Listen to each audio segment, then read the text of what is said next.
So now let's see one more thing. That is how to automatically push your master branch to the remote repository as soon as you make your commits inside the master branch. So for that we'll be needing hooks. So for hooks, I've explained how hooks works in the previous video. So if you haven't watched the previous video, then I would highly recommend to go and watch the previous video where I've explained in detail about hooks. So firstly, let's go to this .git folder, and inside this, we need to go to the hooks folder. And here what we need to do, we need to create a new file here. So let's create that. So touch.git, inside git we need to go to the hooks folder, and the file name we want to create would be post-commit like this. And now we see that we have this post commit file here, but it is currently empty.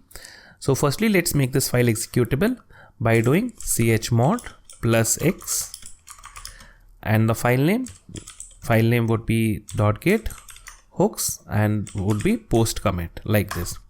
So now this file is executable. So now let's write a bash script inside this. So it starts with shebang, bin, and bash like this. And now what we need to do, we simply need to push our master branch onto the remote repository as soon as we make a commit. So therefore it would, since there is a post commit file, so it would run after post commit.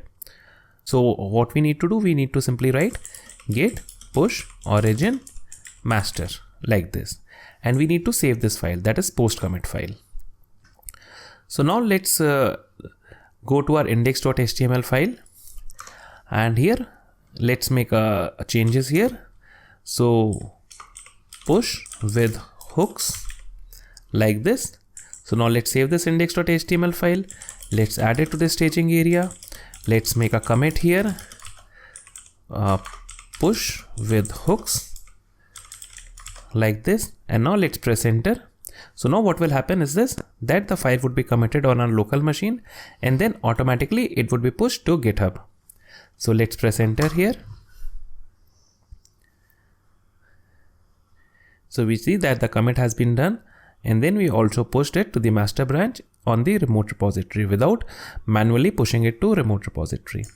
So now if we go to our remote repository here, and if we just reload this page, that is first repo, and if we look at the contents of the index.html file, we see that we are getting this statement here, that is push with git hooks. And if we go to the commit history, we see that we have this commit already present inside our remote repository that was done on our local repository. So this is how you use hooks to automatically push your local repository to remote repository.